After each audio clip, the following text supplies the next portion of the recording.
Hello everyone, and welcome to this new stream here at Access the Animus. My name is Marco, and today we're back playing Assassin's Creed 3 Remastered, and we are also wrapping up the celebrations for our 9th year anniversary here at Access the Animus. So welcome to the stream. We're back playing as Connor. We're gonna have a look back at the week that we had, and possibly look forward as well. This is going to be a chill stream. Again, this is like our classic Monday streams that we're not having anymore, apparently, because we're... Did you steal a horse that you were not supposed to? That's a yes. So yes, what we're going to do today is very much chillax here while playing Assassin's Creed 3. And just have fun like that, while bringing Connor to his future mentor. Let me see if the audio is working properly, because I can't hear anything. Okay, very well. So we are on our way, and it's raining already. Did the terrain change in AC3 Remastered if it rained? I think it stopped raining already. No, it's there. Hello La Red Erudito, hello Christopherus, welcome to the stream. They're saying hello Markuz and hello Sary. Hello. Let us try and see if Achilles is going to accept us in the mansion, in the homestead.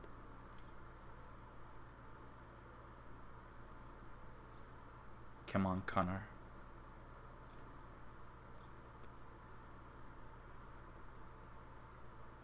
Man, I love the music in AC3.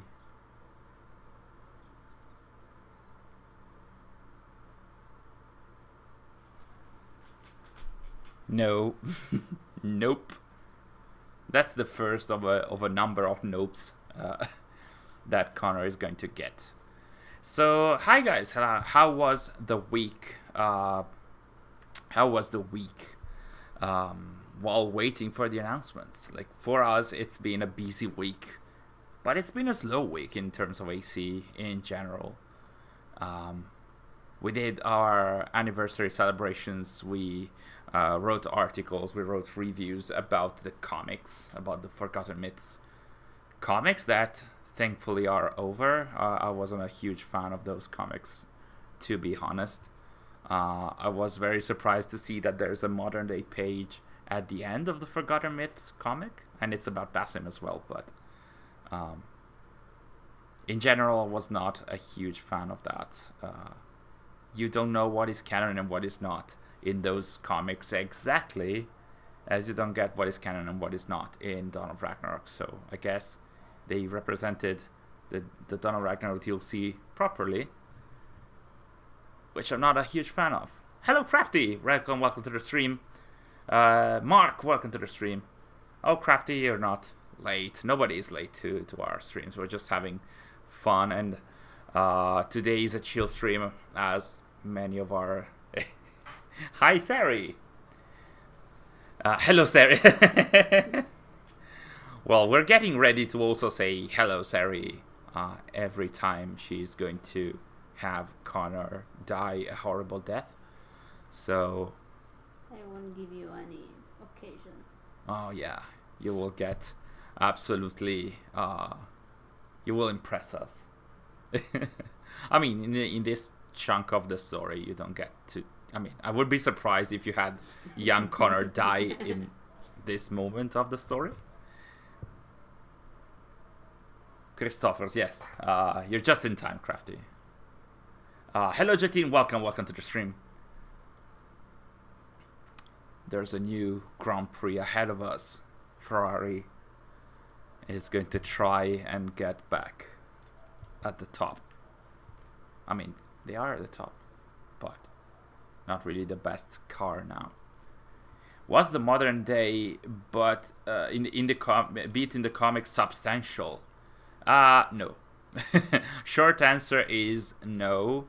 I'm not gonna spoil it too much for people that might be interested in getting the comics. Honestly,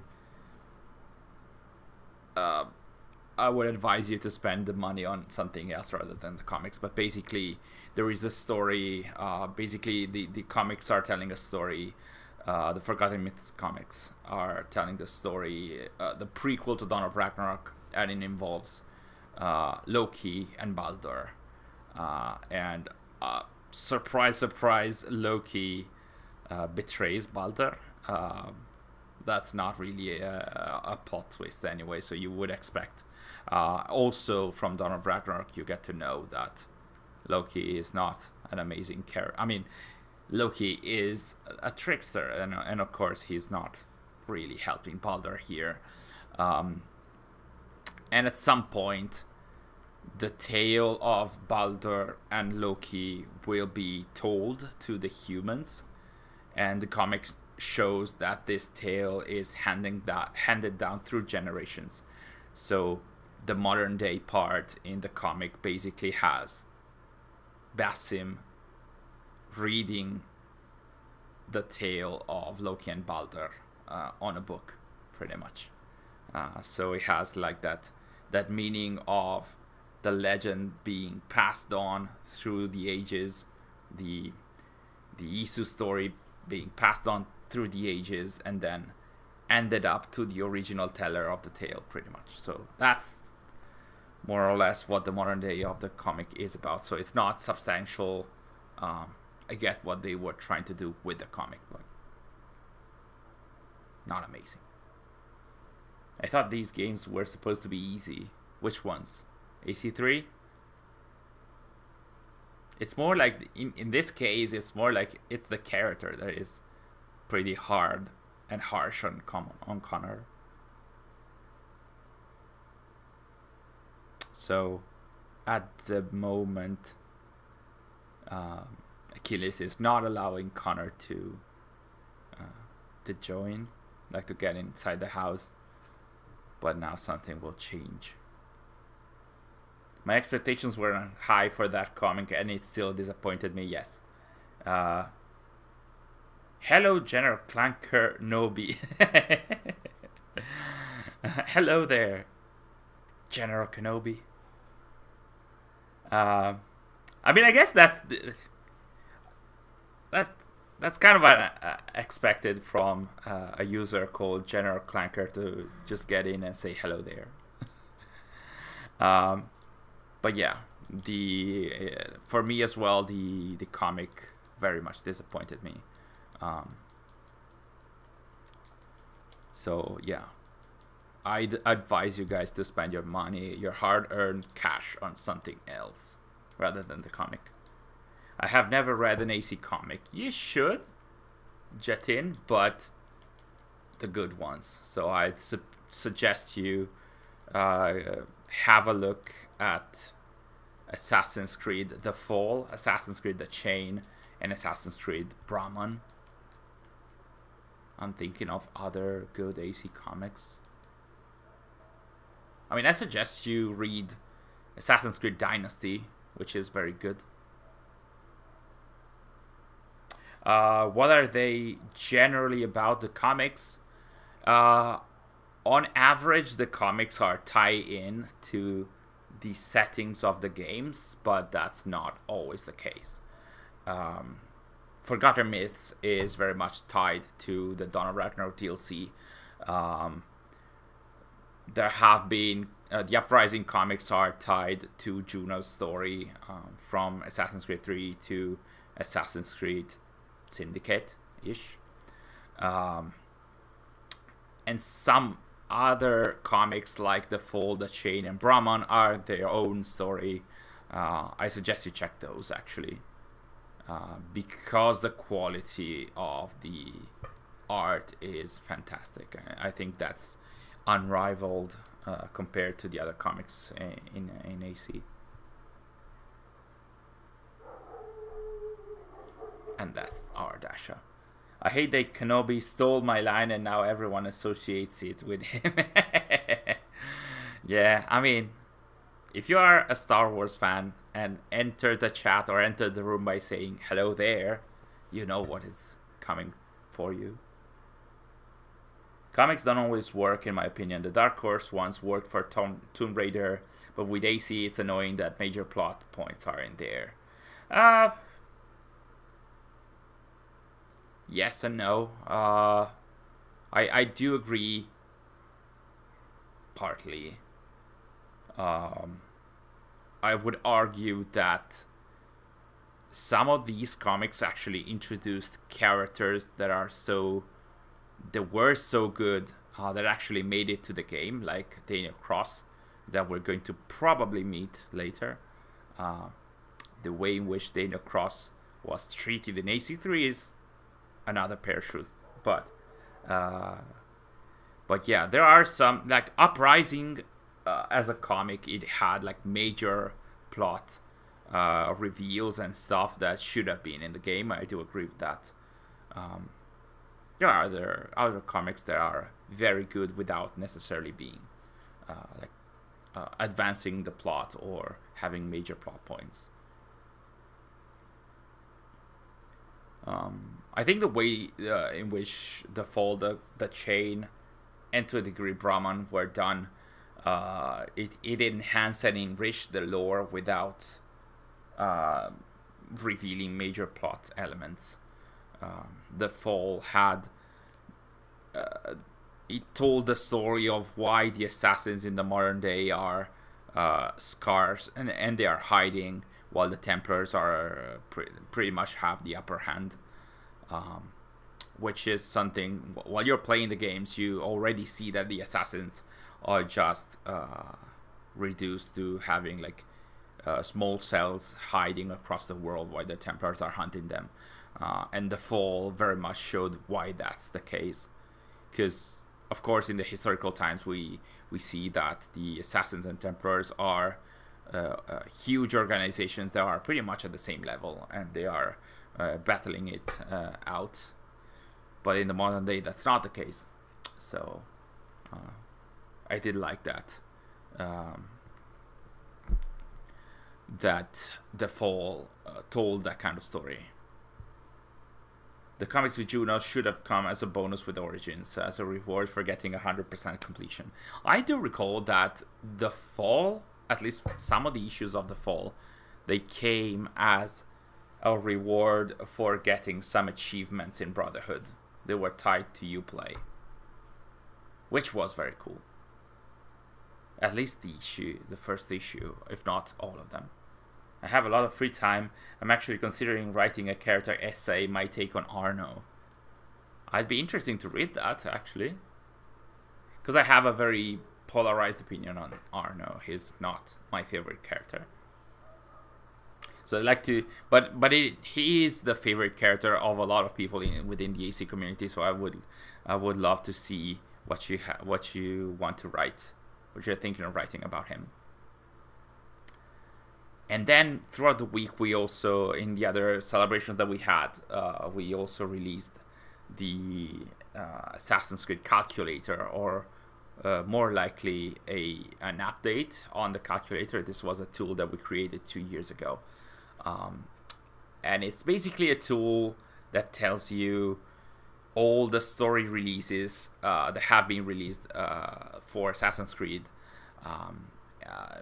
Be they games or books or podcasts or like audio visual movies, whatever, and it based on your preferences, it tells you like, hey, you can consume only these ones, or like you can choose like you can ask the tool to show you only the books that you like to read, and it tells you how much time you need to complete them. So for example, Jatin, if you haven't read the AC comics, you can use our Assassin's Creed calculator and ask the tool to show all the books and comics, and within the list of books and comics you will find all the comics and also all the novels.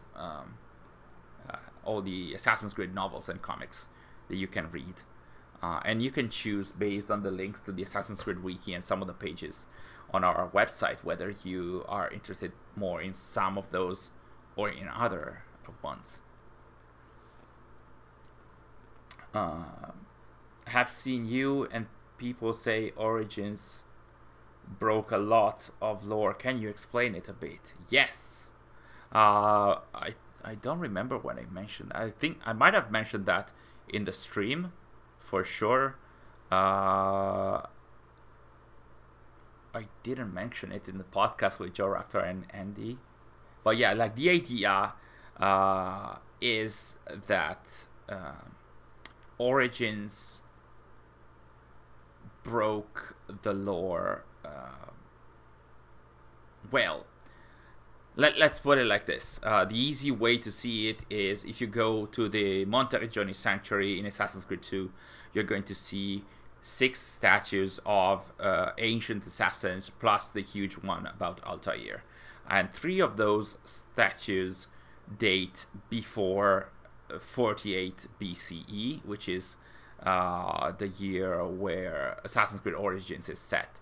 So those assassins, and they are described as assassins, so not proto-assassins, not people that had the same ideas as the assassins. They are actually described as formal assassins. So having the story about the origins of the Assassin's Brotherhood set in 48 BC pretty much was a retcon, a huge retcon compared to how the Assassin's Creed, how the story was set in the early games. Those 3 assassins were Darius, whom we have seen in Assassin's Creed Odyssey, Wei Yu, who is a Chinese assassin, and Iltani, who was the assassin that actually killed Alexander the Great. So the idea is that instead of saying that, I don't know, the Hidden Ones found beliefs of an ancient cult or an ancient order that was already living before 48 BC, having the founders of the Hidden Ones and the Assassins actually create the order, create the Brotherhood in 48 BC meant that it changed, and it like everything established before that had to be changed and modified. And that's why, since Origins, the assassins that had been mentioned as proper assassins before Origins, Ubisoft introduced the new definition of proto-assassins.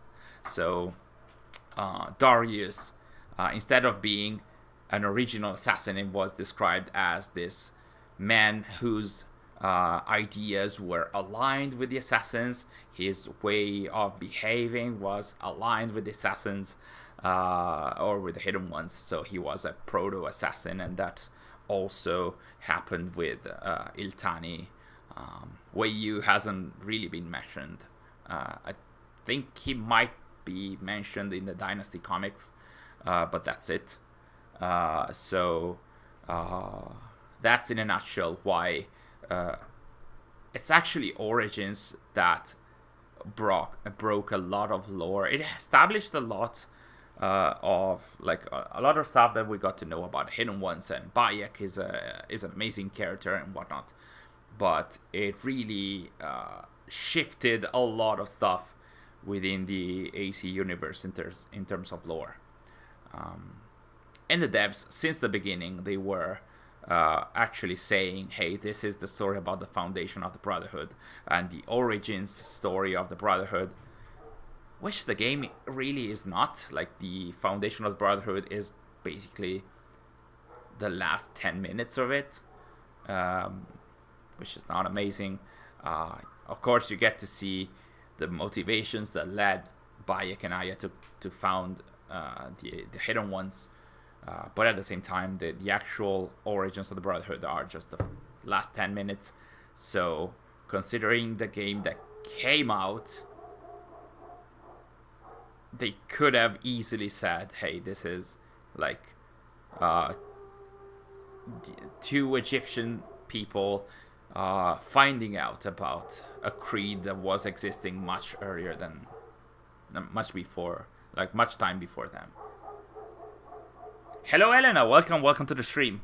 I was rambling a lot, so I didn't see your message.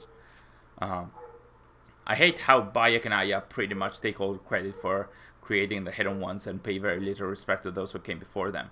The issue is that they did not pay respect to those who came before them, because with the new story, with the new lore, those who came before them were not assassins. They were just independent people doing their own stuff in their own setting. They were not assassins. So that is why they are not even mentioning Darius, Iltani, and Wei Yu, and all the assassins or presumed assassins that came before them. So the issue is at the core. It's not like Bayek and Aya were designed badly and they did not respect the other assassins. It's more like the entire story was repurposed into something completely different. Hot take, I actually didn't really like this Bayek origins of AC. I was okay with the original Knights Templar and the in real life assassins group the creed is based on. So it is very tough to talk while your dog keeps barking for hours. So basically, yes, I think that Valhalla did try to sort of like find a middle ground,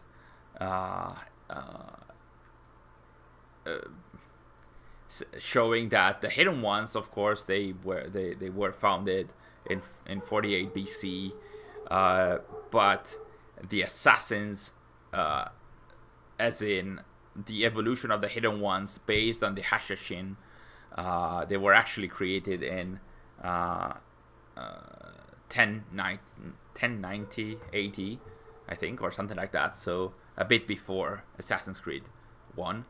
So I wonder if we're going to see. I mean,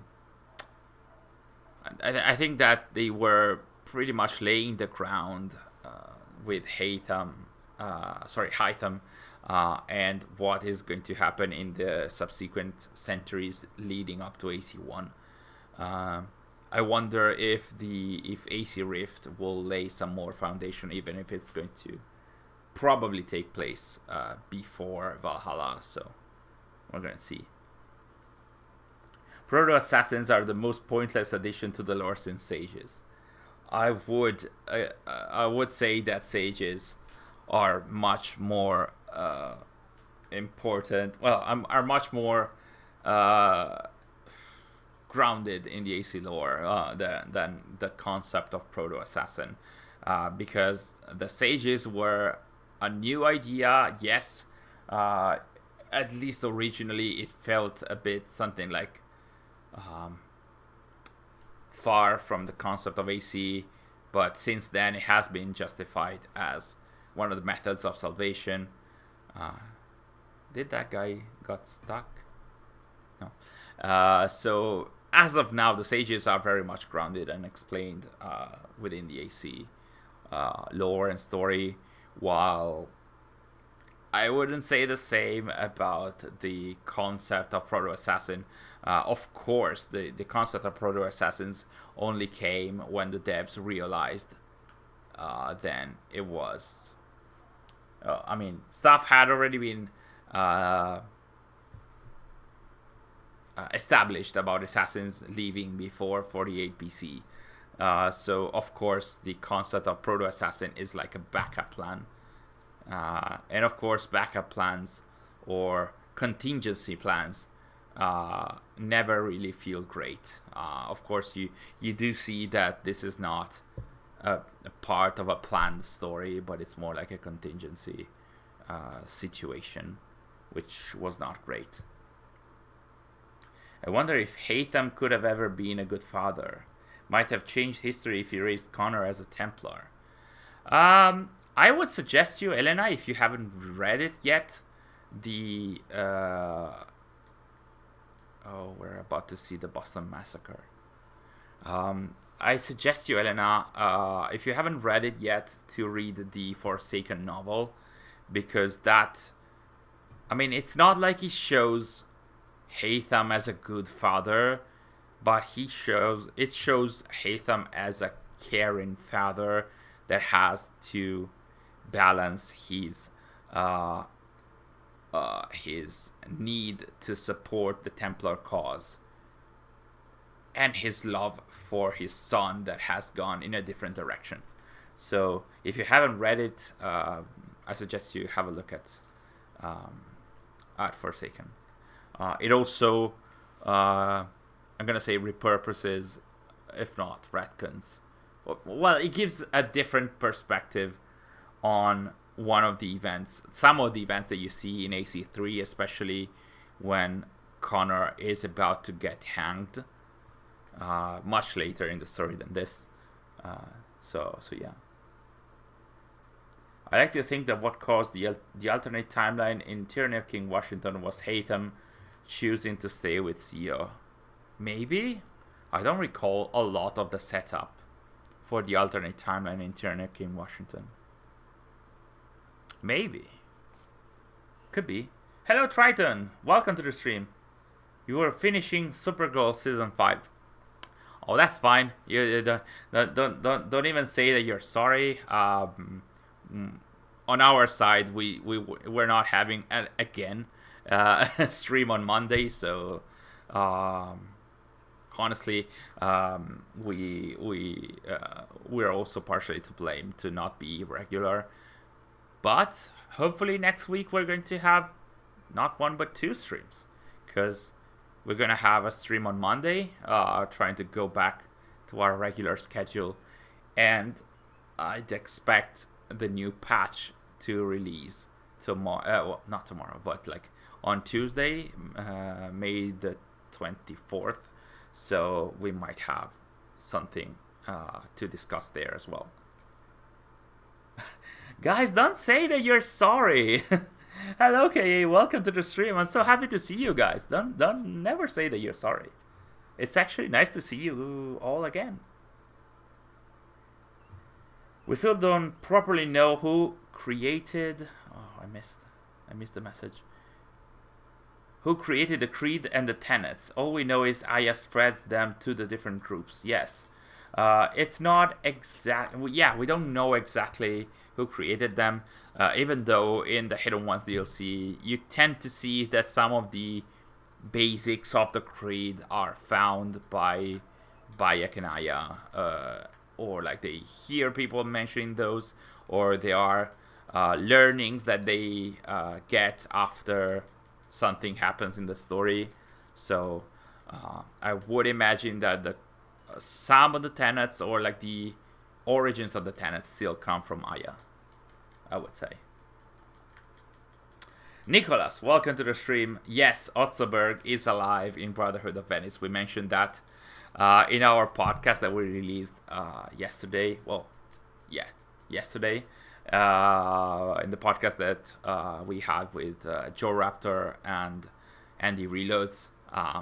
We were talking about how difficult it can be to follow stories throughout the franchise, and especially where characters end up, and Otzoberg was the proper example. Like you see, like Otzoberg starts from transmedia, from Assassin's Creed Initiates, and then he appears in Assassin's Creed Syndicate as this huge bad guy, like this powerful being that cannot be fought. Like he always wins and always gets what he wants. And then he appears in Assassin's Creed Rogue as well. So yes, we have seen him in the game, and then in Odyssey, in Fate of Atlantis, Layla paralyzes him with the staff, And not a lot of people know that he ends up actually in the Brotherhood of Venice tabletop game, board game, and his story, like he appears to be fine and to have taken back the mantle of the Black Cross, because like he's also this figure called the Black Cross, who is investigating the Templars and making it so that they don't diverge from their objective of looking for the peace through control and order, which is very interesting, like having this this secret figure that appears, like this secret character that appears and steers the Templar order towards its original objective so that it doesn't fail as the Borgias did. It's nice as a concept. It's not that nice to see that Otzoberg is fine and all in a tabletop game, honestly. But yeah, I think people mentioning that Ospot is back. So hello, new riddle. Hello Ospot, welcome to the stream. And this means new riddle in the chat. You guys, hello Tailgate, welcome to the stream. If you are an aficionado of our streams, you also know that Ospot joining the chat means having a new riddle, and now we have new rules, I think. You can't just guess and just say the name of the person. You need to have a logical reason why that is your guess correct. Basically, it's not a one-word answer anymore. I like these new rules, honestly. So you just, because like with the last riddle, we just came up with Isu names randomly. It's nice to explain why we get to these conclusions. So the new riddle that you guys can see in the chat as well is: the undermined ace hails the Tartarus as he perches on the wet nest. Note, no one-word answer. So it's not one word. Okay. The undermined ace hails the Tartarus as he perches on the wet nest. I'm gonna say boo rules boo. Hashtag anarchy.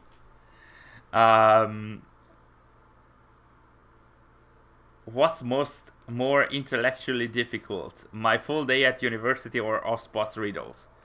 I'm gonna say it's a tough challenge, because like their riddles are so tough, honestly. And don't forget, hi Sary, when like yeah. Okay, yeah, we'll see if Sary has Connor fall and die, and we have to always remember to say hi Sary if that happens. I won't give you any chance, I told you. Yeah, Sary has vowed to not give us any chance to say hi Sary today. So you're gonna play very slow, like traversal will be super slow. But yeah, okay, so the undermined ace hails the Tartarus as he perches on the wet nest. I think the easy connection is Tartarus with Assassin's Creed Odyssey and the Fate of Atlantis, but that would be too easy, I think. So, it's too easy. Ospot's riddles in the chat are usually a bit tougher than that. So, I wonder. Altair Stealth, welcome to the stream. I love your content. Oh, thank you so much. And thanks for the wishes about the anniversary. It's been a long way, but we're still here, and hopefully we'll be here for the big double digit next year, when we're going to have a 10 years anniversary, and hopefully by then, on May 11th, 2023, Assassin's Creed Rift will have been released, hopefully. So we will probably have a lot to talk about at that time. Yeah, that would be too easy, the Tartaros connection. For my AC Origins, Odyssey, and Valhalla area, not part... you don't consider Origins, Odyssey, and Valhalla to be part of the canon between AC1 and AC Syndicate? I'm gonna say that not everything is bad in these games. Of course, you cannot cherry pick, like everything that has been established in these games is part of the canon. More or less. I have my gripes with Odyssey especially, but Tartarus was a prison for the Titans, the old gods of Greek mythology. Tartarus is like an in-between area, so maybe it's a reference to the Grey. Okay, who might be the undermined ace? A character who was expected to fail, or maybe a character that was expected to succeed and then was undermined. So, like for some reason, their path was changed. The older I get, the more I love Assassin's Creed 3. Same here, honestly. Especially the modern day part, but also Connor's story. I don't get to play it a lot, but the more time passes, the more I love this game, and especially the modern day parts that many other fans hated back then and still do. But I think that especially the modern day and ISO parts here, they laid the foundation for so many things, even recently. That is why in the anniversary celebrations I also released a video about the 7 methods of salvation. It's a whopper of 24 or 25 minutes of lore analysis pretty much, but I think it was needed, especially because I think that some of that stuff will also be built upon in Rift. So hopefully. Unpopular opinion. Hello George, welcome to the stream. Welcome.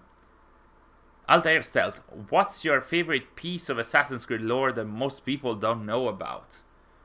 I would say my easy go-to answer for this kind of question is the story of Perotto Calderon. Perotto Calderon is did you complete the sequence without dying? I cannot say hi. Okay. So Perotto Calderon was an assassin, a Renaissance assassin. Can you say that 3 times fast? Renaissance assassin. And he was a character that was introduced in Project Legacy, which was a Facebook game.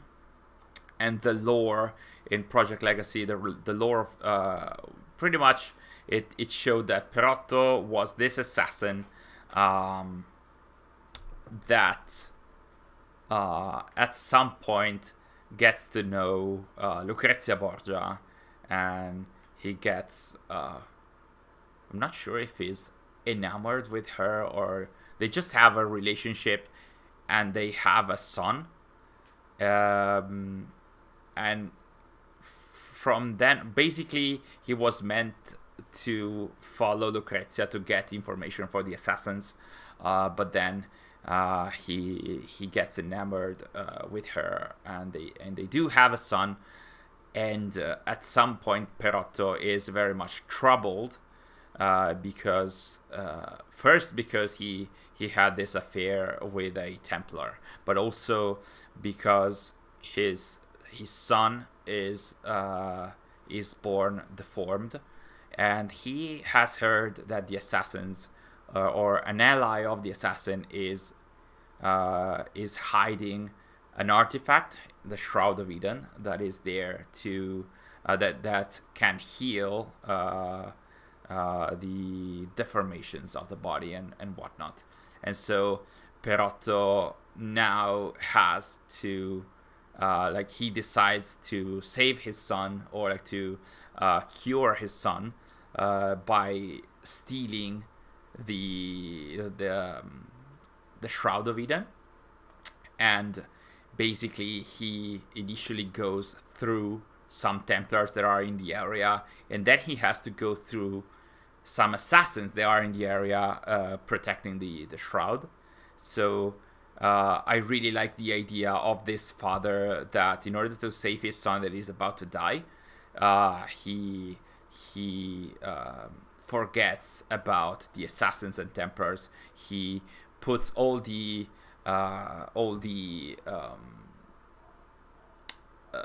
puts these two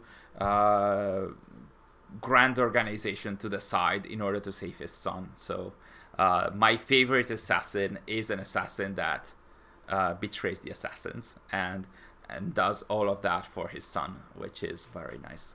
And it's a very nice gesture, and it's a very good character trait, I would say. And that son turns out to be Giovanni Borgia, so he is also a very important character in the transmedia as well. But yeah, like in a nutshell, that's why that's my obscure piece of lore that I love. And the character is also based on a historical character that is called Pedro Calderon, who was an actual messenger that worked for the Borgia family. So that's Perotto. He died as he lived. No, come on. Okay, Christophorus, you are ousted from the stream. Let me just remove you from the chat. Triton, ever thought of setting up a Discord server? Yes, the answer is yes. Sary is also nodding. A few months and weeks ago, the idea was to also launch a Discord server for this anniversary. We still have to iron some kinks and also to find some moderators for the part.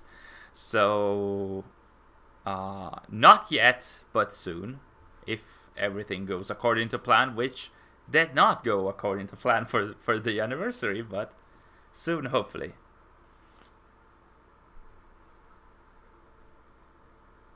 So, the riddle by Ospot is: the undermined ace hails the Tartarus as he perches on the wet nest. The undermined ace. Did anyone get close to the answer, Ospot? Because I was rambling about Perotto Calderon and I didn't really look at the chat for a bit. People actually watch Eurovision. I did not, personally, but Sary did. Honestly, like this year, well, I was engulfed with the anniversary stuff, but also I didn't really like the Italian songs, so I was not even cheering for Italy back then. So didn't have time, but also wasn't really involved. Even if it took place in Italy. I just watch it to see my country get wrecked every year. Come on, no. Don't beat yourself or your country that much. General Clanker. What is your country? So maybe we can ask Sary if she liked their song. The Brits just sent a TikToker? Really? The British singer was a TikToker? Okay, I guess. And they came second, yes. Yeah, that was a shocker, because as far as I remember, England always gets last or second to last with not a lot of points. Well, I'm happy that England got some kind of boost this time. Rip people's taste in music, prehistory, early 2010s. One thing I find really cool about Assassin's Creed Syndicate modern day is that the assassins are on the back foot and the Templars are on top. It's an interesting power dynamic. Oh, it wasn't Syndicate. It was ACs. Yes. Yeah, it's a nice element that I've always liked in the AC games. I didn't really like seeing that the Templars are not really present in Valhalla and the modern day in the last few years, honestly.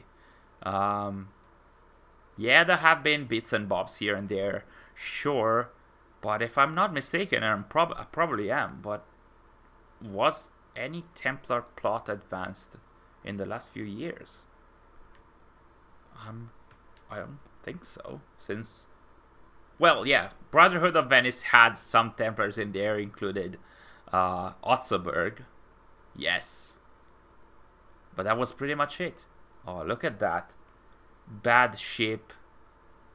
It's in such a bad shape. I wonder if we could do anything about it. Actually, can you go over the Aquila? Or does it say that you cannot? Man, you can go over the broken Aquila?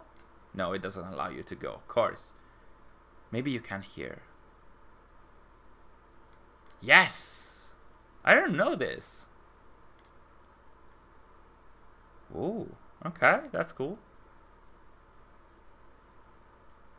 Can you go on top here? Here? Yeah. Or not. Maybe you can go on the poles there, because it seems like a proper road for Connor to follow. Maybe? No? Yes? It's not properly developed here. I think that it was not planned to have people go here. Or was it? Because of course you get here, you want to go to the next objective. I don't know you could go over the broken Aquila. And the game is also kind of broken around the broken Aquila. But at least we were able to see it, so.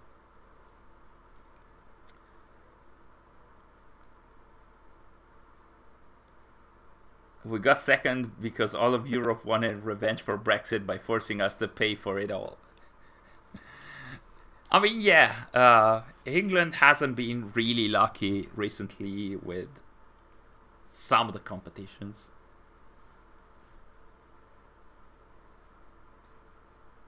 The Modern Templars died with Daniel Cross and Warren Vidic. Changed my mind. They haven't been relevant in 10 years. I think.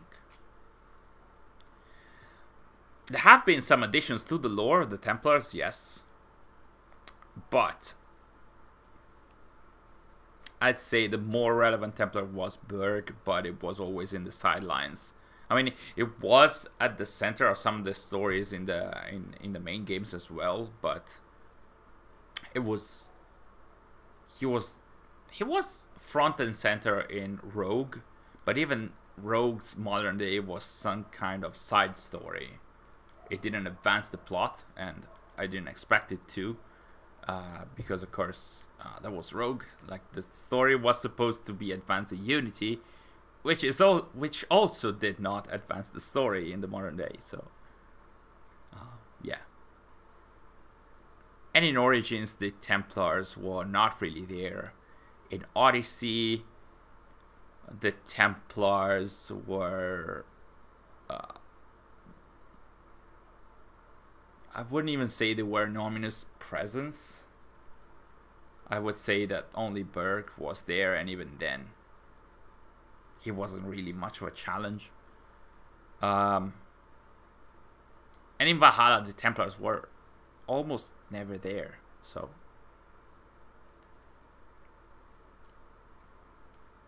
The undermined ace hails the Tartarus as he perches on the wet nest. What is the wet nest?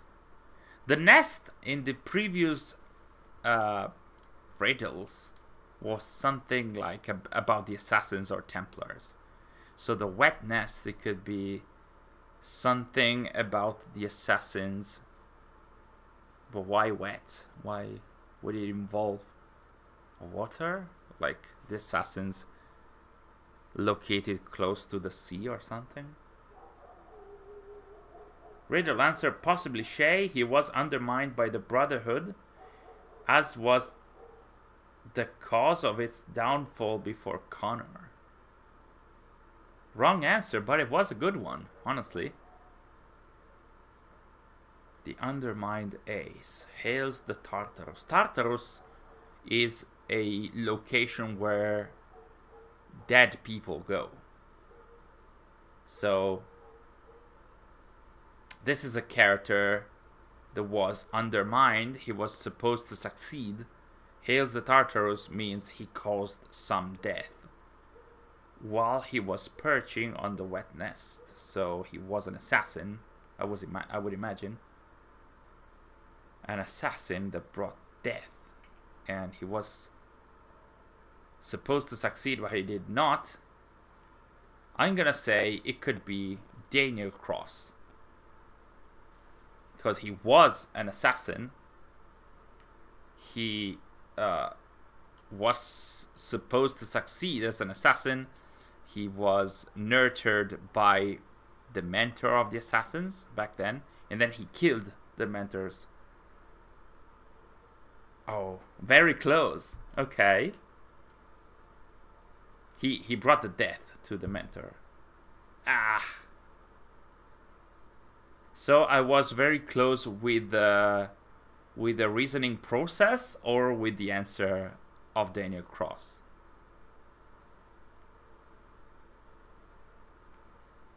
It was very close. Nice. Like, if there's a mystery of a riddle, I have to try and get it solved. And the same goes for Sary. Also, we have something coming up about Sary soon, but we cannot mention that. Are you sure the riddle isn't wrong? No. I mean, yes, because I made it. Worst to best Chronicles, all three. Liberation, AC1, Rogue, Syndicate, AC3, Brotherhood, Unity, Black Flag, Revelations, and AC2. Oh, that's the list of games. What was that? Sary, careful. We're about to say hi, Sary. Good, that was good.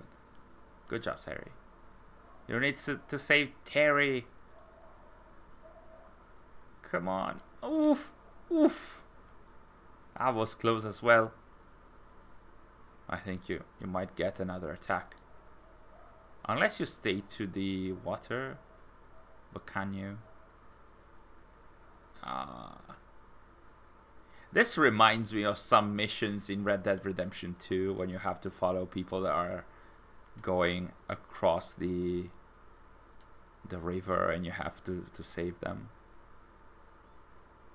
Actually, should I actually say that Red Dead Redemption 2 reminds of the missions of AC3?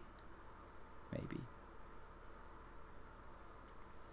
The keywords in the riddle are nest and perches. Nest is a place for eagles, so that I think that is a reference to the assassins. Perches means that he's standing atop of the assassins. He died. You did? Or he died?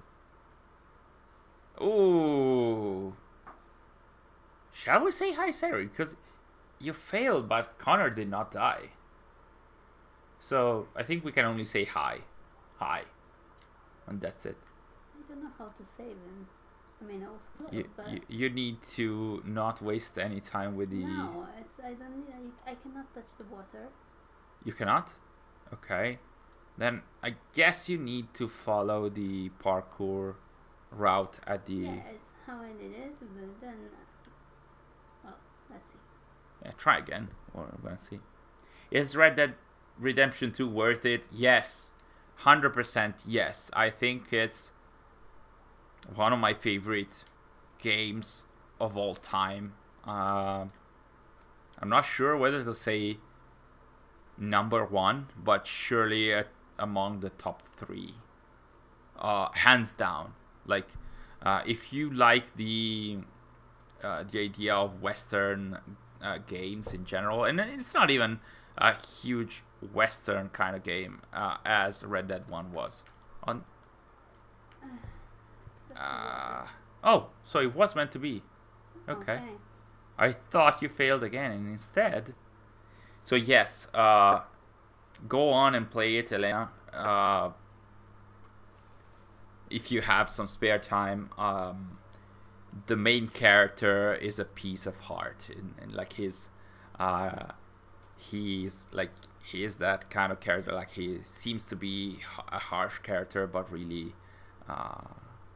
he's amazing. Arthur Morgan is an amazing character, and if you have played Red Dead 1, you get some extra information and extra content. Especially towards the end of the game. But yeah, like General Clanker said, 10 out of 10 the story. Gameplay, I would rate it a bit more, because there's a lot of things that you can do.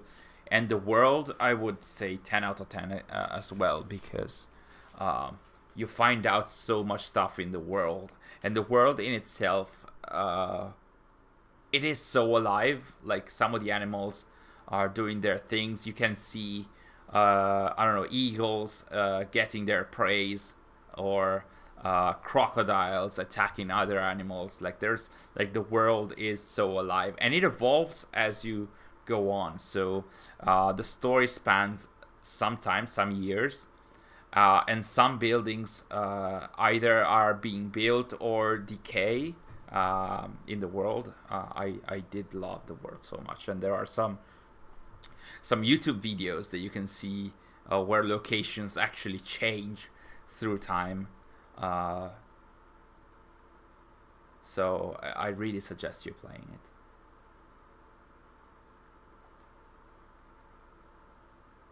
I have a plan, Marco. Jatin, tell me. Tell me in secret. What plan, and for what exactly?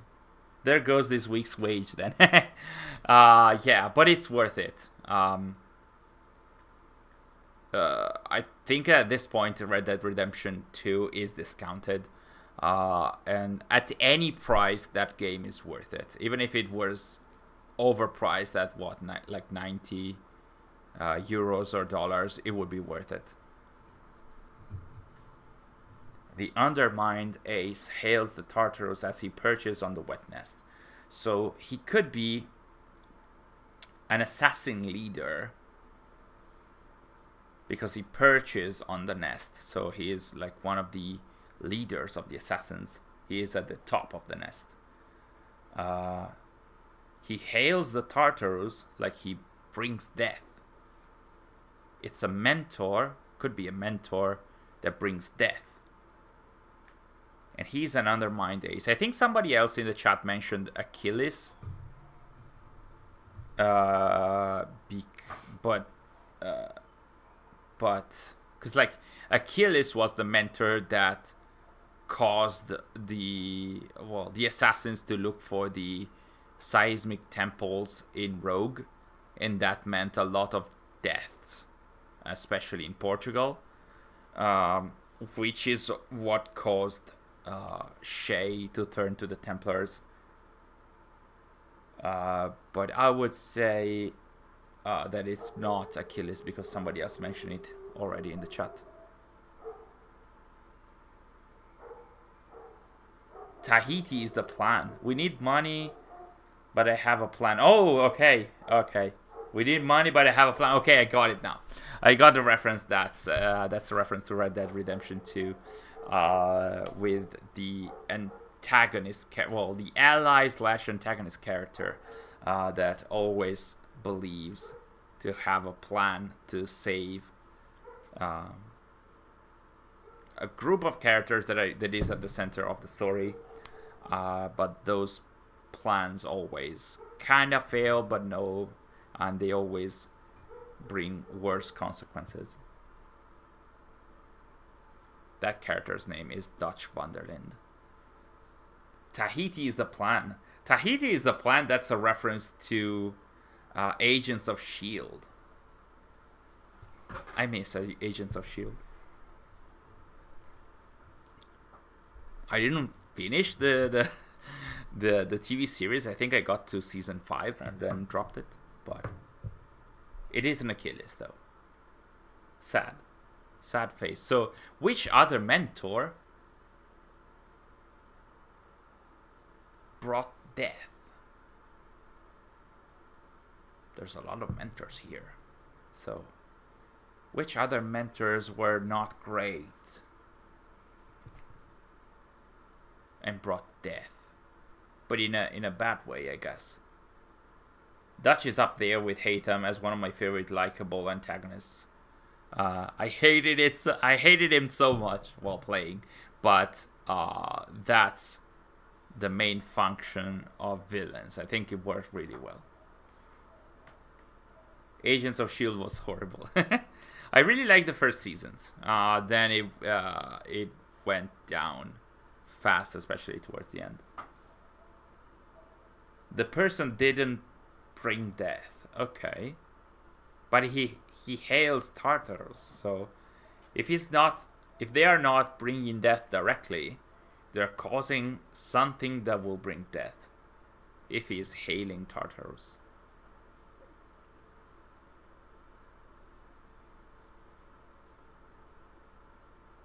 Mirabeau. Mirabeau is another good answer. The undermined ace. He must be an assassin that was...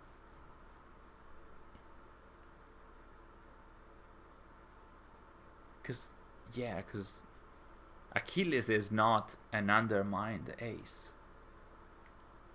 Which mentor was an undermined guy?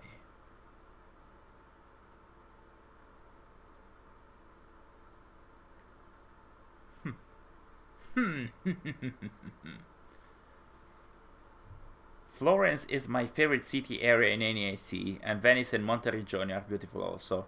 Rome kind of felt kind of flat compared to these two.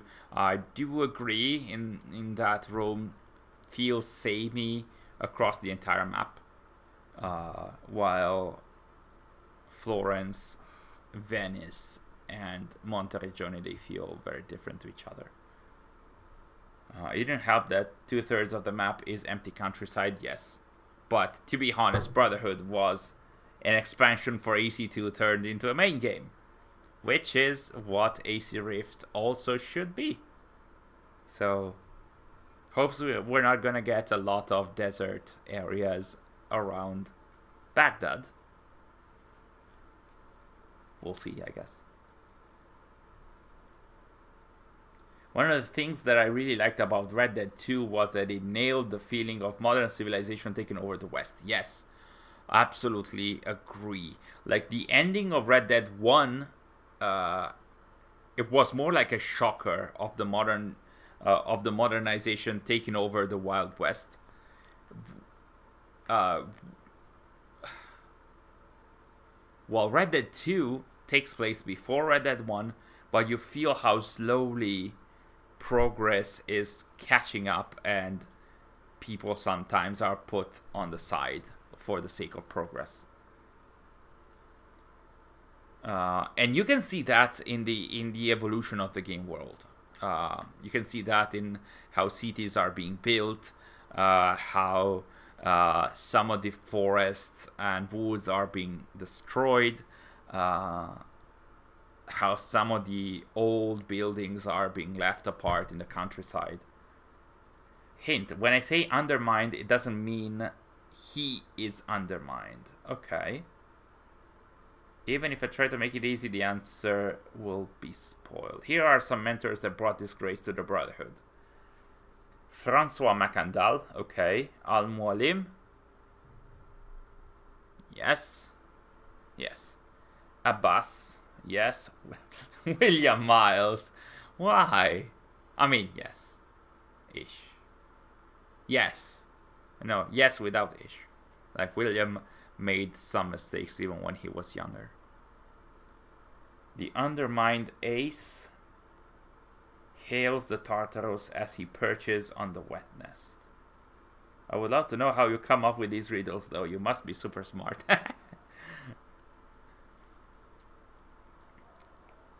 Oh, we have rebuilt the Aquila. While I was trying to understand the riddle, Sary was working for all of us rebuilding the Aquila. She has given me that look of, hey, you're expecting me and Connor to die while I am here doing all the work. Which is pretty much the classic relationship between wife and husband, I guess. Like, she is doing all the work and I'm just here rambling.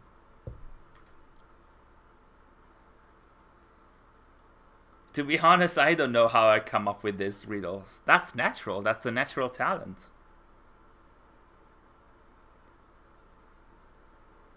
The undermined ace hails the Tartarus as he perches on the wet nest. You are hunting down beavers. Well, last time and even today you killed bears and wolves, and now you're even doing beavers. Okay, okay. It's clear now. Is that part of the mission, or do you just want to kill beavers? Who knows, really? I basically understand the character's life and I describe the instances with synonyms and make it a riddle. That's good. Have you considered going around dressed in a green suit tormenting a guy in a bat costume? That was a good one. I think I would have liked Jacob Fry more if he acted the way he does in the Jack the Ripper DLC in the making. Yeah. Yeah. In the main game, Jacob is more of a happy-go-lucky kind of character. Well, not always happy, but he's not really serious most of the time.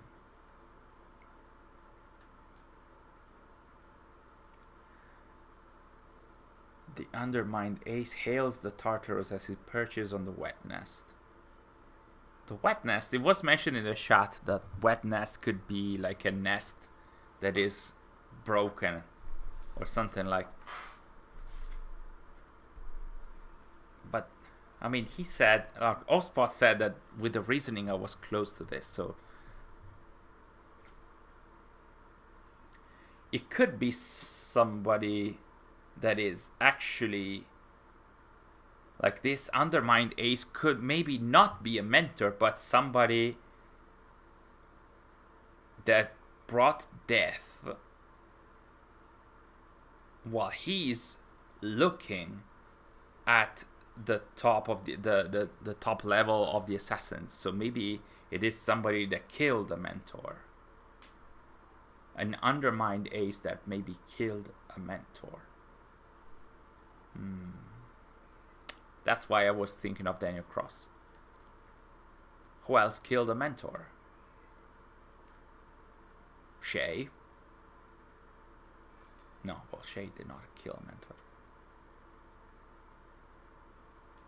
Shay did not kill a mentor.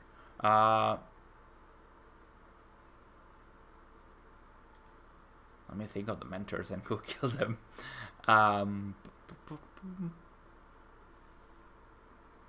I personally prefer Evie more. Yes, same here. At least on this we agree, Christophers. Not really. We always agree on a lot of stuff, actually.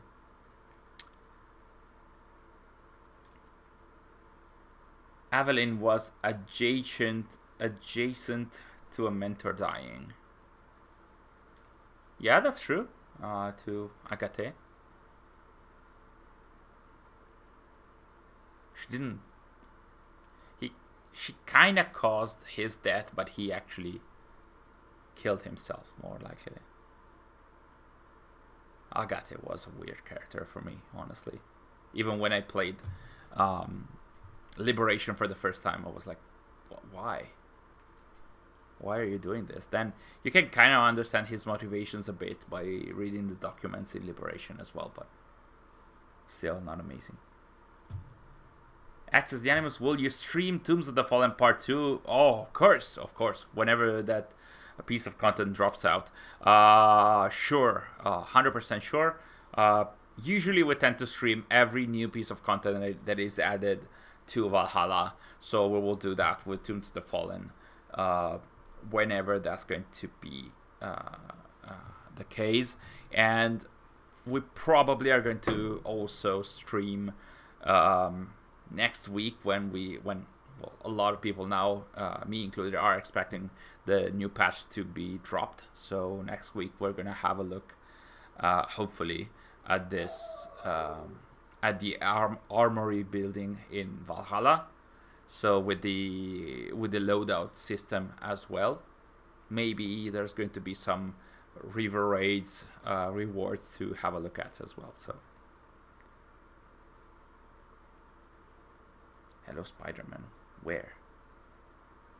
Wasn't Agathe voiced by Adam Wallis' voice actor? Yes, that was Tristan Dilala. And he was the same voice actor for Adewale and for Agathe.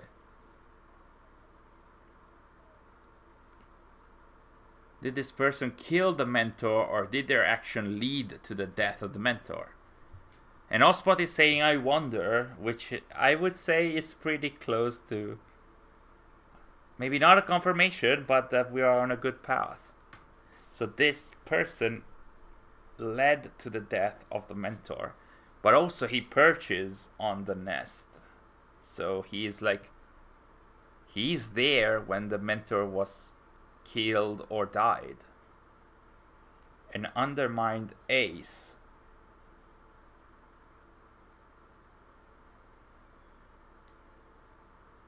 A person that was meant to have success. And he's looking at the mentor dying. Could be Connor. Even if he didn't cause Achilles' death. He's there.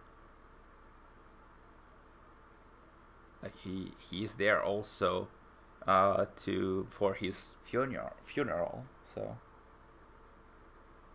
are we getting a new DLC for Valhalla? Not sure. We kind of discussed that in our 9th year anniversary podcast that we released yesterday with Your Raptor and Andy Reloads. There might be. It could be announced at Ubisoft Forward or whatever Ubisoft is going to do at E3 or like in the E3 window. Not sure, honestly, though. I still don't expect a new DLC coming up. Oh, look at that. The naval sequences in AC3. Absolutely forgot about them. I mean, I remember they were there. They were there. I forgot about the wind gusts. Gusts, not guts. Sail through the channel. Yeah. In here, you also had to not take any damage, and it was one of my most hated limitations in the optional objectives.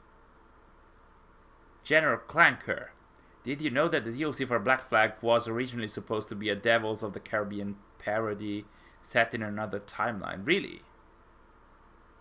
The DLC, like, before Freedom Cry? Like, they were planning of another DLC? I remember, maybe it was Darby or somebody else who mentioned that there were other DLCs planned, and there was multiplayer, like naval multiplayer had been planned for AC4, and then it was dropped, and then that turned out to be Skull and Bones, and then that stayed in development hell for 8 years or something, and now we're gonna have Skull and Bones soon, hopefully. The person didn't kill the mentor, and its actions didn't lead to the death of the mentor. Okay. Don't you think it's too easy? Altair, okay. It can be Enzo. Who is Enzo? I remember Roger Craig Smith in AC4 mispronouncing intentionally Ezio's name. Hello, Saudi Geek. Welcome to the stream. Did he call him Enzo Auditore or Enzio Auditore or something like that?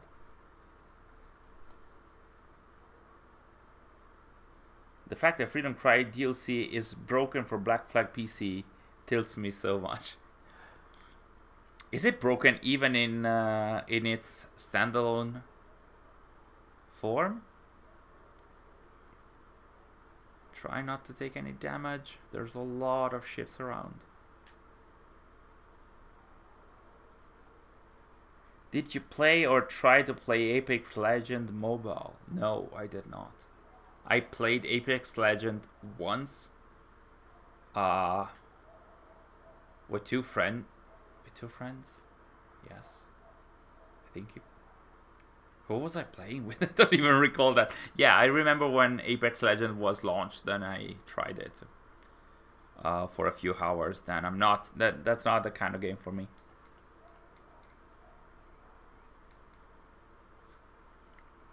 You want to experience broken play Syndicate on PC? I did try. Did we? Did I try? I think we have Syndicate on this PC as well. It wasn't that bad. I would go back to Syndicate if only for the music in that game. Whoa! Okay, with this lighting, this model is creepy. A lot of Ubisoft games seem to be broken on PC, yes. Even when they release, but also when after the patches. Wet means broken though. Okay, that's a hint. I mean, it's something that we already kind of understood.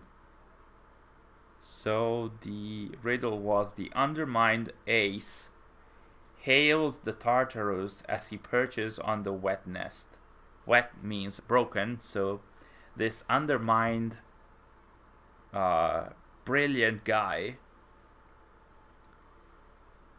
hails the Tartarus as he perches on the broken assassin,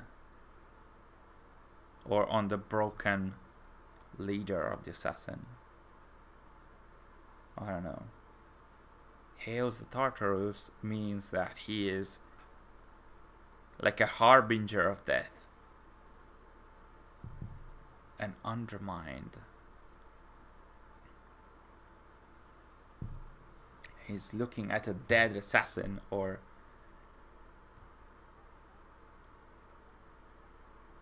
the undermined ace.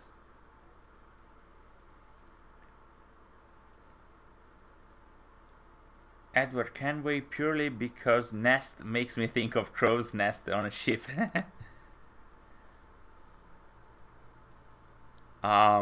Let's see if the people in the chat want an easier riddle.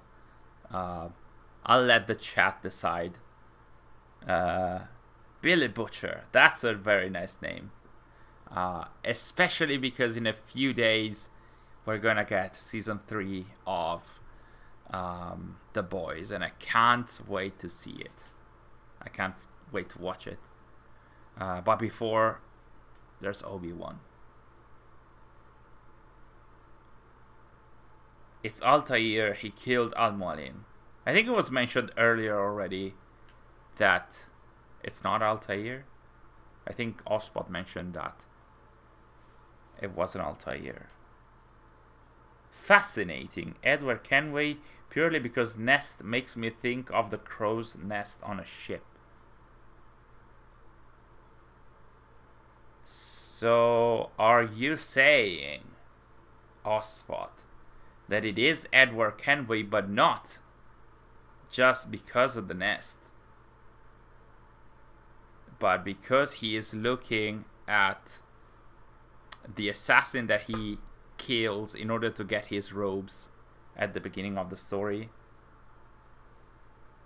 So he is dead. The assassin was called Duncan Walpole. And in that moment, Edward Kenway is an undermined ace because he is still a broken man just coming to the Indies because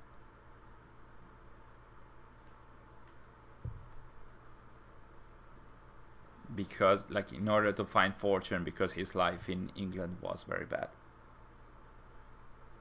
Fascinating. Crow's nest is fascinating. Is it Yusuf Tazim? Asks the wizard of wordplay.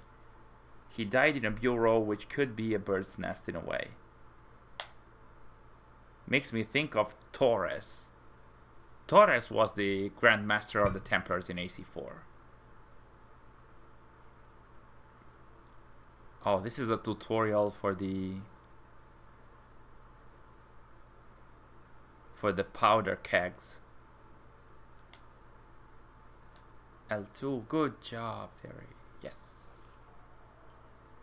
Fascinating. Fascinating reminds me of William Miles in one of the videos of the 6 methods of salvations in AC3. At the end of the 4th method description, he says, fascinating. And then Desmond kind of snaps because he's saying, I'm sick and tired of all the riddles by the ISU. Just tell us what you want. And William is like, but they are telling us. It's just that we are not able to understand what they're saying. You know what? If you guys allow, I'm gonna give the answer and give an easier riddle. Fascinating. If you guys are okay with this, we can raise the white flag and say, hey, we're not able to get the answer. And let's say if, yeah. Elena is saying, how close are we to the answer? If we are far, we can drop and move on to the next one. Also because we're going to wrap up in a few minutes. Not immediately, but I thought we were able to get to the next modern day sequence, but I don't think we can. End my suffering. Okay. You touched the answer, but could reason it out. So, we did mention the proper answer, but the reason was wrong. So, it could be Edward Kenway. Or it could be Daniel Cross. Because, like, Ospot's attention was raised when we mentioned Daniel Cross and when we mentioned... when the chat, I think it was Elena who mentioned Edward Kenway. Not Edward, not Daniel. Nah. Okay. So who else was mentioned? We mentioned Altair. We mentioned Achilles also. I mean, you could tell us, like, instead of just saying no, we can't, you could tell us what the answer was, but we have to still find what the reasoning for that, like matching the answer to the riddle, like saying, yes, it was blah blah, but why? Come on, Sary, come on, Sary.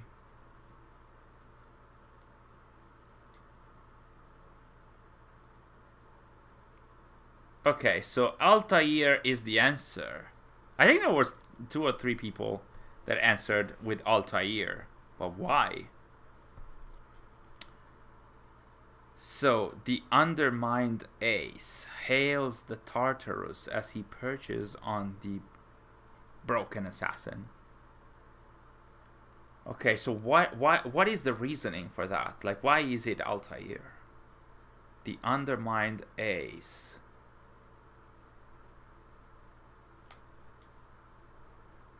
Is it because...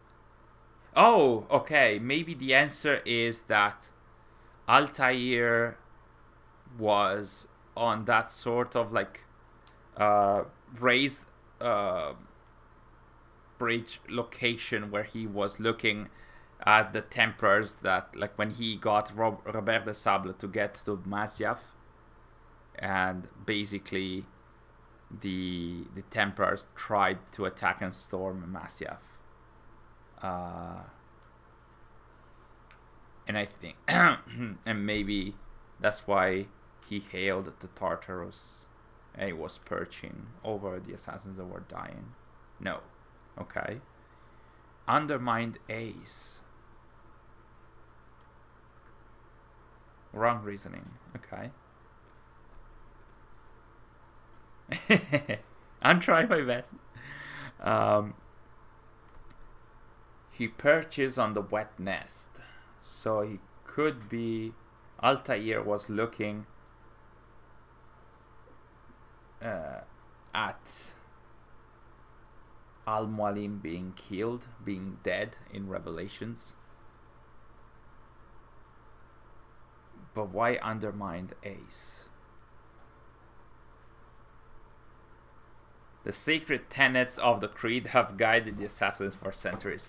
That tweet got so many roasts by the hardcore community. It wasn't amazing because, of course, having a tweet about the creed while the recent games did not really have the creed or this. They did have the assassins, but they were not in a prominent role. That wasn't amazing. But a lot of people are also thinking that that tweet by the Assassin's Creed social media, they are thinking that that tweet was sort of like a herald for something related to Assassin's Creed, or maybe the 15-year anniversary, or maybe Rift, who knows. And now we're getting to the scene where Connor is going to wear the robes for the first time. He was a master, then demoted. Ooh, okay, that was a good reasoning. He killed 10 targets. I'm gonna tell my professors I didn't do my homework because some guy gave me a riddle. Yeah, please tell them. Kazekage, welcome to the stream. You made it today as well. Good job. I'm happy. I'm happy you made it. I'm supposed to be studying for an exam tomorrow, but I reckon this is a much better way to waste my time. Yes. I mean, I'm sorry, but I'm also happy that you guys are spending your time with us. So thank you if you're joining us even in dark times. Okay. Please put us... Okay, Elena is asking, please put us out of misery, I beg you. Okay. The reasoning is the old, wounded version of Altair greets death by sitting on a chair inside the old, broken, massive castle. Oh, that was a good one. The old, wounded version. Oh, that's our modern scene. Oh, that was a good one. Good job, Ospot. Damn you, Marcus, for making such an entertaining stream. Really? Thank you so much. And ruining your the youth's education. Okay, I'm less proud of that, but I'm happy if you guys are having fun. And that's one of my favorite moments of AC3. I mean, it was back then, because after 5 years, we were finally going to see Desmond with the hood on. It was such a huge moment for fans, at least for me. I'm not sure about fans in general, but yes. And now we're having our first modern day mission, and that is in... I don't remember where it was. I think it's in New York, because at the start of the mission you climb one of the 2 towers that never came to be, I think. No, actually, that was the Freedom Tower being built, because this was the year after 9/11. Not sure, but yeah, we're climbing a tower that is being built, and that was being built in 2012 in New York. And we have to get into a loft where Desmond needs to find a power source for the Grand Temple. Tartarus is the Greek underworld, so yes, that was a reference to that. The way they bob around in the van was always fun to me, yes. It's less fun to me how this mission ends, honestly. But it is very fun to me to see this mission in HD in the remastered. I think I never watched it on YouTube. So seeing it live is so incredible.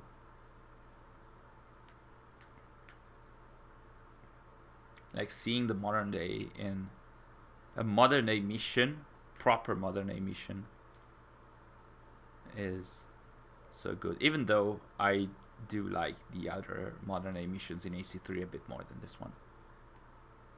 Though it's a set piece, it's very good. This one is very good as well. What I find interesting is that the author of the puzzle choosing Tartarus rather than Hades, because Tartarus is the part of Hades where evil people go after dying, and Altair wasn't evil. I mean, yeah, he wasn't evil, but you also consider Basin to be evil, so maybe your judgment is clouded, Christophorus, who knows? Sary was scared. Seriously, Sean. So where are we going now? We're going where the white or red lines are always telling us to. Like, it's like not even a secret in games. Like when you are seeing red lines, that is where you, or like highlighted lines, that's always where you have to go. You can see that so clearly in the Chronicles games. People who kill people aren't evil. I'm just saying it just to get you mad, Christophorus, and it's working, so. Preposterous. Follow the light, Jatin is saying. So scared of falling. It means that the mission is designed properly. This is kind of like it's you're worried, but you cannot fall. I don't think that you can fall, but it gives you the feeling of you potentially falling. This is very similar to the set pieces in Assassin's Creed Unity in the exotic missions, the Rift missions. I loved those, even though you play them once and then the feeling of risk is gone because you know that they are set pieces. But like the feeling that they give is incredible. Okay, romantic easy riddle. The female pawn gets overwhelmed by the spell of the wanderer, but dies by its bewitching eyes. Who was the wanderer in the last stream? I don't remember. The female pawn gets overwhelmed by the spell of the wanderer, but dies by its bewitching eyes. That is Sary. First, because you said it's a romantic riddle. You call her female pawn, but she's not a pawn. She gets overwhelmed by the spell of the wanderer. And she died in the streams. Close to the bewitching eyes. Maybe I'm seeing things. Oh, it is an Assassin's Creed riddle. Damn. I'm seeing things, but it was nice. Okay. Too bad. So the female pawn gets overwhelmed by the spell of the wanderer, a character that wanders, but dies by its bewitching eyes. Connor's mother, Caniezio. Is she a female pawn, though? Yeah, probably. Nope. I was close. Well, maybe. Well, it was close for me, but I also thought it was Sary, so. Oof. I like the feeling of tension that Sary is feeling right now. Because soon you're going to have to make the ultimate jump. Not yet. Not yet. Does she die seeing Hatham? No.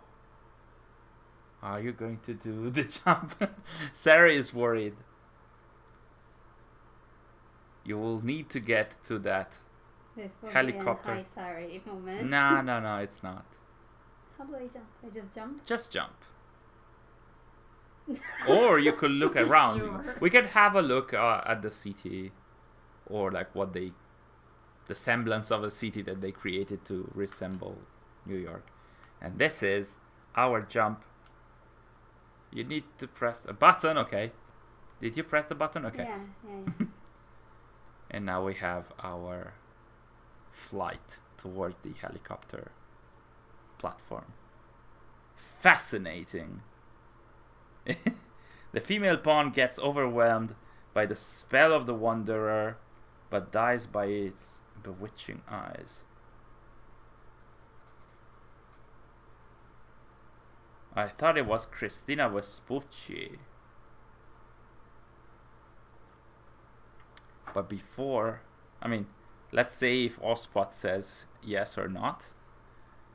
But in the meantime, on screen, we're seeing the power source, but especially we're going to meet Daniel Cross for the first time. And for the first time, we're going to see how badly Daniel Cross is treated here. To be honest, after you read the text in Initiates, there is an explanation why Daniel Cross is kind of crazy in here. But before Initiates was released, there was a huge disconnection between Daniel Cross in the game and the calculated Daniel Cross in the comics. And of course, yeah. And that's also, Sary was like, because like one of the things that I hated in here was that the modern day missions, some of them were just cut in between when things started to get interesting. I think that we expected stuff to happen there, to have a chase, but we don't have that. The chase will happen in other modern day missions. The answer is Lucy. The female pawn gets overwhelmed. Oh, okay. The female pawn gets overwhelmed by the spell of the wanderer, but dies by its bewitching eyes. I'm gonna say that's because like if the female pawn is Lucy, Lucy was part of the plans both of William, Miles, and also Warren Vidic. So she died looking into Desmond's eyes, but she was also like a very much a pawn into the plan of both Vidic and William. And you could also say, say that if the Wanderer is Juno, you could say that she is a pawn in Juno's plan, and Juno has Desmond kill her in order for him to go on and liberate Juno. So, so Desmond is the Wanderer? Okay.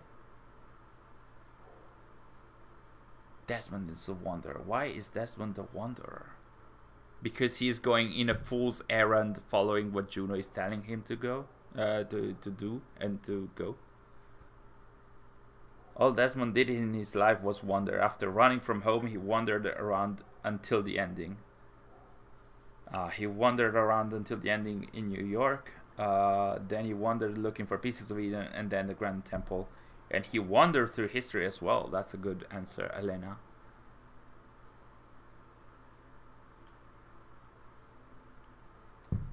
So I always wondered why Desmond can't parkour his way out to the other side of the holographic door. I also thought of that.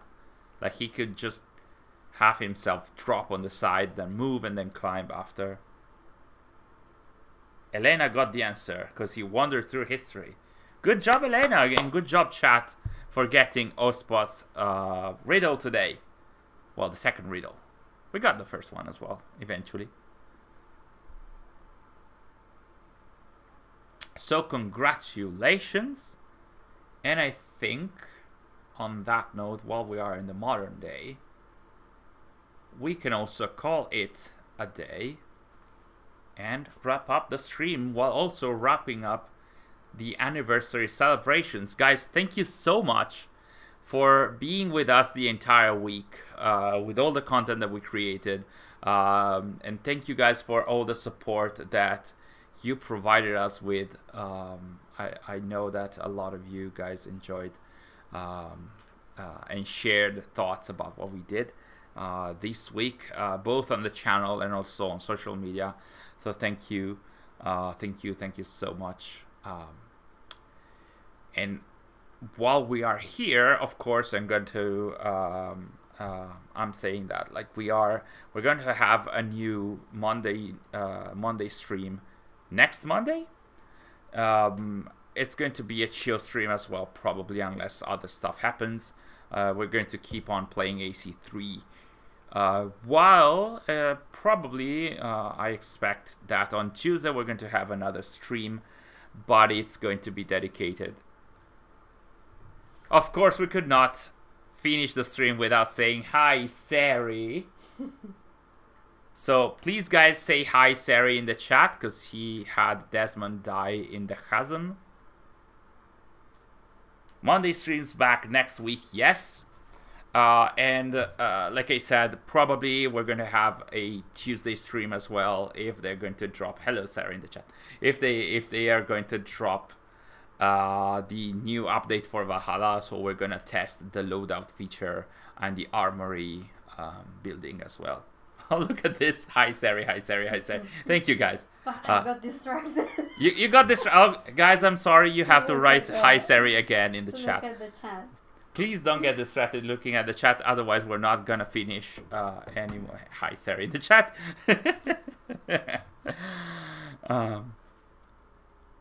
And we're back with adult Connor and his suit. Anyway, yes, like I said, we're gonna have both a Monday and possibly a Tuesday stream. Probably some videos in between. Writing down a news video. Probably we're going to release it not tomorrow, but the day after tomorrow. So the channel will be a bit more active while we're hoping for an announcement of AC Rift at some point, maybe in June. So hello again, Sary. Sary is doubtful. She's seeing the Shen Biao, like the rope dart. Why are you doubtful? She's wondering about stuff. Where was Cassandra's robes? Cassandra's robe? Oh, yeah, because in the remastered you can find the Origins and Odyssey robes. Yes. Okay. Anyway. Thank you guys so much once again. I hope you're going to have an amazing remainder of the day and the week. Keep your eyes out on the channel and on our social media as well. Take care. Thanks again for joining us today, and I'll see you on our next stream and videos.